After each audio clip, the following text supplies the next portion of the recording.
하늘 배경으로 사는 인생에 대해서 우리 세 번째 강의를 오늘 복습하도록 하겠습니다. 우리가 한 주간 동안 이 부분에 대해서 좀 많이 생각해 봤을 수도 있을 생각할 건데요. 이 부분에 대해서 여러분들이 좀 제대로 알고 또 복습해 보는 중에 또 중요한 응답받게 되기 바랍니다. 그래서 3강이 중요한 사실 두 가지를 얘기할 건데요. 그거 하기 전에 먼저 요약을 좀 하겠습니다. 우리가 예수 그리스도를 믿는 참 목적에 대해서 우리가 나누었습니다. 그 목적은 뭐냐 그러면 바로 우리가 하나님을 만나 영혼의 구원을 얻기 위해서 또 인간으로서 하나님께서 원래 주셨던 그 참 행복과 축복을 누리기 위해서 또 영원한 천국을 소유하기 위해서 하나님은 우리가 예수님 그리스도를 믿습니다. 또 그 그리스도를 믿는 중에 우리는 5가지 확신을 가지게 된다 그랬습니다. 구원의 확신, 사죄의 확신, 기도응답의 확신, 인도의 확신, 승리의 확신입니다. 그리고 그때 우리는 이제 진짜 하늘 배경으로 살아갈 수 있다라고 이야기가 나왔습니다. 그래서 우리가 하늘 배경으로 세상에서 당당하게 살 수 있는 배경, 또 승리할 수 있는 그런 축복들이 있게 되길 바랍니다. 자, 그러면 우리가 이 하늘 배경으로 살라 그러면 믿음이 생겨야 되잖아요. 근데 그 믿음이 생기려면 우리가 은혜가 필요하거든요. 그 은혜라는 단어를 우리가 조금 쓰고 있는데요. 이게 참 다양하게 쓰고 있어요. 우리도 모르게 저 사람이 진짜 은혜 받아 예수 믿을 건데 이렇게 쓰기도 하고요. 또 어떤 경우에서는 뭐라고 쓰냐 그러면 저 사람 진짜 은혜 받아 들린다. 또 하나님이 진짜 저 사람에게 은혜를 주셔야 진짜 능력이 있다. 이런 표현들을 써요. 그래서 제가 보니까 은혜라는 단어를 이렇게 좀 정리하면 한 4가지 정도의 의미가 있더라는 겁니다. 그래서 하나님의 은혜를 받아야 올바른 믿음이 생기는데 그렇게 해서 은혜에 대해서 좀 이해를 해보겠습니다. 첫 번째가 구원받기 위한 은혜예요. 에베소서 2장 8절입니다. 너희는 그 은혜에 의하여 믿음으로 말미암아 구원을 받았다 그럽니다. 그래서 구원은 하나님의 선물이라 그러는데요. 그 은혜라는 게 뭐냐면 믿어지는 거예요. 그러니까 전적인 하나님의 은혜라고 말할 수 있는 건데요. 사실은 우리가 믿음을 가지고 선택하는 거잖아요. 내가 믿겠다. 그런데 과거에 나는 어떻게 했죠? 무슨 예수를 믿어? 난 믿기 싫어. 안 믿어. 내가 왜 예수를 믿어? 내 주먹을 믿지. 이랬단 말이에요. 근데 그렇게 하던 내가 뭔가 노력을 해서 갑자기 된 게 아니라 어느 순간에 희한하게 은혜로 말미암아 내가 죄인이네. 예수만이 길이네. 이게 깨달아진 거예요. 이게 무슨 말이냐면 성령께서 그 사이에 역사하신 거예요. 죽은 내 감각, 내 영혼을 살려버린 거예요. 그래서 내가 죄인인 것이 인식된 거예요. 깨달아진 거지. 이거는 말씀을 깨닫는 것과 다르게 인식된 거예요. 내가 예수 믿어야 되겠구나. 이게 이제 알게 된 거죠.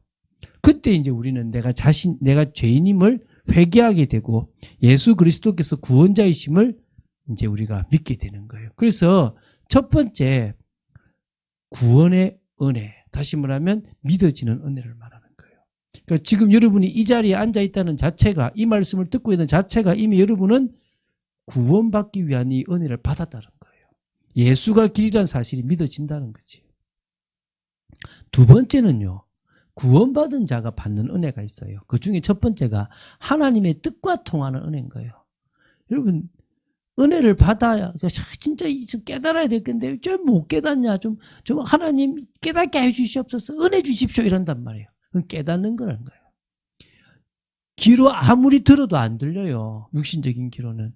눈으로 아무리 보려고 해도 안 보인다는 거예요. 마음으로 믿고 싶어도 안 된다는 거예요. 영적인 것은 영적으로가 분별할 수 있는 겁니다. 하나님의 깊은 것은 성령을 통해서만 깨달을 수 있거든요. 그래서 그 성령이 영적인 귀가 되어주시고 영적인 눈을 열어주시고 영적인 마음을 열어주시면 하나님이 원하시는 것을 깨달을 수 있고 이게 하나님의 뜻이구나를 알게 되는 거예요. 그 은혜를 받아야 되는 거예요. 세 번째는요, 권능을 주시는 은혜가 있는 거예요.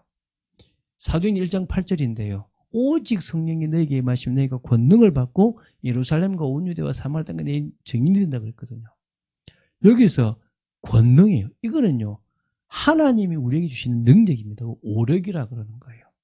뭐가 있느냐면요, 영적인 힘을 영력이라 그래요.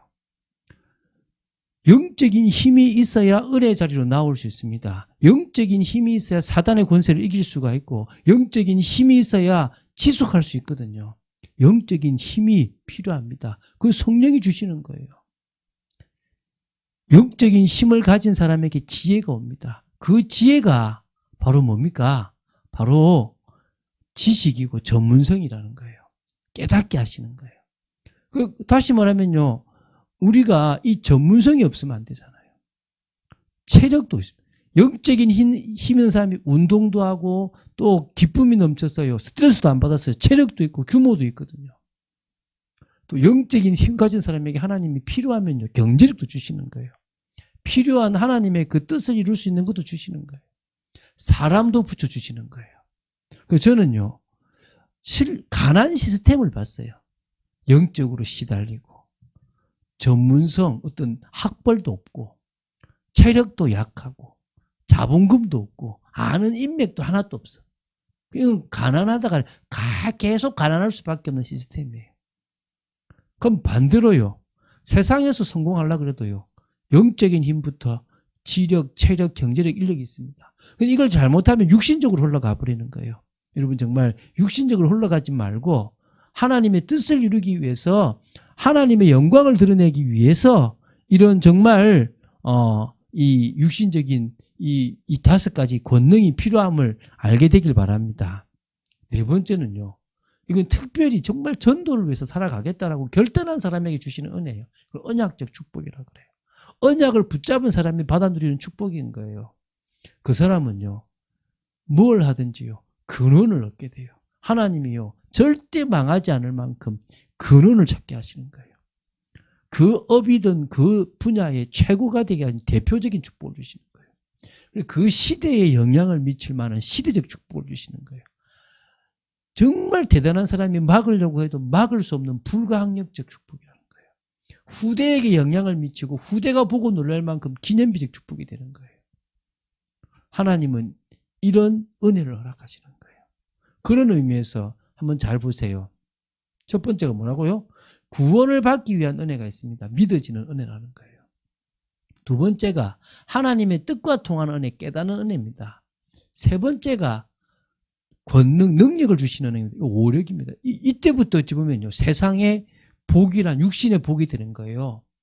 그리고 뭡니까? 네 번째, 전도자가 받는 은혜 축복이 있다는 거예요. 여러분이 그런 축복을 누리게 되길 바랍니다. 두 번째는요. 우리가 5가지 확신을 가지면 되는데 이 확신이 없어요. 그 이유를 알아야 되는 거예요. 많은 사람들은 구원의 확신, 사죄의 확신, 기도응답의 확신, 인도의 확신, 승리의 확신을 가지면 세상 속에서 흔들리지 않고 나아갈 수 있는 거예요. 하나님의 자녀로서. 근데 뭐요? 확신이 없어요. 자꾸 흔들려. 조금 좋았다가 넘어지는 거예요. 말씀에 기반하지 않는 확신일 수도 있고요. 또 그 확신 없이 살아가는 이유를 몰라서 그런 거예요. 그 엄청난 축복들을 그걸 하나하나씩 좀 보도록 하겠습니다. 첫 번째가요. 뭐냐면요. 구원받은 자의 생명, 그 엄청난 생명의 비밀을 모르기 때문에 확신이 없는 거예요. 이 생명은 성령을 의미해요. 성령이 우리 속에 오셨다는 거예요. 성령의 역사가 얼마나 큽니까? 이제 더 이상 망할 수도 없는 축복이에요. 우리는 하나님의 자녀고 우리는 성령으로 말미암아 성전된 축복이란 말입니다. 그 비밀을 안다면요. 저주와 재앙에서 해방될 뿐만 아니라 더 이상 망할 수 없는 존재가 되었구나. 이걸 알게 되는 거예요. 영원한 생명을 얻게 되었구나. 이 부분 우리가 알게 되는 거예요. 그러면요. 우리는 뭐 하게 됩니까? 확신 있게 돼요. 이것에 대한 진정한 가치를 모르니까 확신 없는 모습으로 살아가는 겁니다. 두 번째는요. 구원받은 자가 받은 축복을 모르는 거예요. 한마디로 해방이에요. 우리는요. 과거에 지었던 죄, 앞으로 지을 죄, 내 원죄, 자범죄 다 십자가에서 주님이 다 해결했습니다. 우리는 거기서 해방됐습니다. 끝났다는 거예요. 이 축복이에요. 그 정도가 아니라 운명 사주팔자에서 우리는 해방됐단 말입니다. 더 이상 사단의 권세에서 매여서 종로로 탈 이유가 없어요. 우리는 자유함을 누릴 수 있는 거예요. 아무 때나 자도 되고 이사 날짜 안 정해도 됩니다. 우리는 끝난 인생입니다. 그 정도가 아니라 우리는 보장받은 축복된 인생입니다. 소망 가진 삶을 가진 더 이상 지옥의 권세에 빠질 이유가 없는 축복의 사람이 되었다는 겁니다. 믿으시기 바랍니다. 세 번째는요, 특권을 가졌습니다. 우리는요, 그리스도를 고백하는 순간에 그 고백이 반석같이 우리를 든든하게 만들고 교회의 축복을 누리게 하는 거예요. 나는 연약했는데 연약한 나를 통해서 사람을 살리고 연약한 나를 통해서 현장을 바꾸는 일이 벌어지는 거예요. 그리스도만 고백했는데 흔들리지 않은 반석의 축복만 누려졌는데 그 일이 벌어지는 거예요. 그 정도가 아닙니다. 음부의 권세가 우리를 이길 수가 없어요. 우리는 사단의 권세를 이길 만한 특권을 가졌단 말입니다. 우리는 천국 열쇠를 가지고 있기 때문에 땅에서 매면 하늘에서도 매이고 땅에서 풀면 하늘에서도 풀리는 비밀이 있게 된 겁니다. 믿으시기 바랍니다. 그게 우리의 축복이 우리 특권입니다. 우리는 그렇게 이 땅에 교회를 만들기도 하고 교회를 방해하는 세력들을 끊기도 하는 하나님의 역사를 이루는 그런 비밀들이 우리에게 있다는 것을 아시게 되기 바랍니다. 네 번째는요, 구원받은 자의 삶의 방법을 우리는 바로 알면 돼요. 예수 믿고 나서요, 불신자처럼 살아가니까 하나님의 응답이 없잖아요. 예수 믿고 나서 엉뚱한 모습으로 살아가니까 우리에게 뭐가 없습니까? 하나님의 참된 역사가 없는 거예요. 염려하지 마세요. 여러분이 주인 돼서 막 이끌어가지 마세요. 뭐 하면 됩니까? 구원받은 성도는요, 성령의 인도를 받으면 돼요. 성령께서 우리의 삶을 주관하시도록 맡기시면 되는 거예요. 성령의 인도를 받으면 우리는요, 가장 쉽게 편하게 그 모든 삶을 살아갈 수 있습니다. 삶의 중심에 그리스도가 딱 주인 되면 성령의 인도 받아요. 삶의 우선이 기도가 되면 돼요. 삶의 전부가 하나님께 영광이 되고 사명 감당하는 일이 되어지면 우리는 뭐가 됩니까? 진정으로 성령의 인도를 받는 삶을 살아갈 수가 있습니다. 자, 정리하겠습니다. 자, 하늘 배경을 누리시면 돼요. 그래서 우리는 늘 은혜를 받는 삶이 중요하고요. 확신을 가져야 되는 삶이 중요합니다. 구원의 확신, 사죄의 확신, 기도응답의 확신, 인도의 확신, 승리의 확신, 여러분들이 가지고 참응답 받는 여러분 되시기를 주 예수 그리스도 이름으로 축원드립니다.